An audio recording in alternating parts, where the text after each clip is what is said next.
ಶ್ರೀ ಆದಿಚುಂಚನಗಿರಿ ಮಹಾಸಂಸ್ಥಾನ ಮಠದಲ್ಲಿ ನವರಾತ್ರಿ 9 ದಿನ ಡಾಕ್ಟರ್ ನಿರ್ಮಲಾನಂದ ಸ್ವಾಮೀಜಿಯವರು ಪೀಠಾರೋಹಣ ಆದಮೇಲೆ ವರ್ಷದಲ್ಲಿ 3 ಸರಿ ನಮ್ಮ ಗದ್ದಿಗೆಗೆ ಕುಳಿತುಕೊಳ್ತಾರೆ, ಸಿಂಹಾಸರೋಹಣ ಮಾಡ್ತಾರೆ, ಕಿರೀಟ ಧಾರಣೆ ಮಾಡ್ತಾರೆ.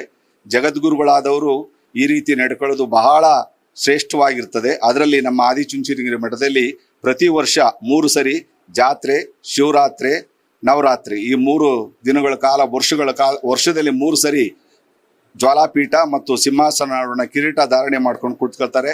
ಅದರಲ್ಲಿ ಇವತ್ತು ನಮ್ಮ ಬೆಂಗಳೂರಿನ ಆದಿಚುಂಚನಗಿರಿ ಶಾಖಾ ಮಠ ಏನಿದೆ ಅಲ್ಲಿನ ಶಿಕ್ಷಕ ವೃಂದ ಮತ್ತು ಭಕ್ತಾದಿಗಳೆಲ್ಲ ಸೇರಿ ಈ ದಿನದ ಏನು ನವರಾತ್ರಿ ಏನಿದೆ 9ನೇ ದಿವಸದಲ್ಲಿ ಬಂದು ಅಲ್ಲಿಂದ ಎಲ್ಲ ಬಂದು ನಮ್ಮ ಟೀಚರ್ಸ್ ಆಗಲಿ, ಪ್ರಿನ್ಸಿಪಾಲ್ ಆಗಲಿ, ಭಕ್ತಾದಿಗಳಾಗಲಿ ಎಲ್ಲರೂ ಸೇರಿ ಈ ನವರಾತ್ರಿ ತುಂಬ ವಿಜೃಂಭಣೆಯಿಂದ ಮಾಡಿದ್ವಿ.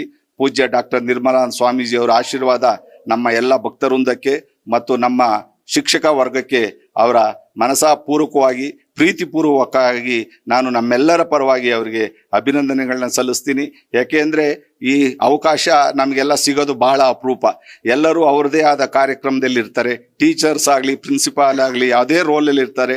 ಆದರೆ ನಮ್ಮ ಸಂಸ್ಥೆ ಏನು ಒಂದು ಬಿಗ್ ಆಲದ ಮರ ಏನಿದೆಯೋ ಅದರ ಅಂಡರಲ್ಲಿ ನಮ್ಮ ಸಂಸ್ಥೆಗಳೆಲ್ಲ ಬೆಳೀತಾ ಇದೆ.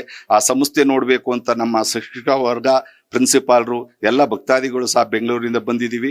ಈ ದಿವಸ ತುಂಬ ವಿಜೃಂಭಣೆಯಿಂದ ಈ ಕಾರ್ಯಕ್ರಮ ನಡೆದಿದೆ. ಪೂಜ್ಯರಿಗೆ ನಮ್ಮ ಎಲ್ಲ ಶಿಕ್ಷಕ ವರ್ಗದ ಪರವಾಗಿ ಮತ್ತು ಭಕ್ತಾದಿಗಳ ಪರವಾಗಿ ಅಭಿನಂದನೆಗಳನ್ನ ಸಲ್ಲಿಸ್ತೀನಿ. ನ್ಯೂಸ್ ಫಸ್ಟ್ ನಿರ್ಭೀತಿಯಿಂದ ನಿಮ್ಮ ಪರವಾಗಿ.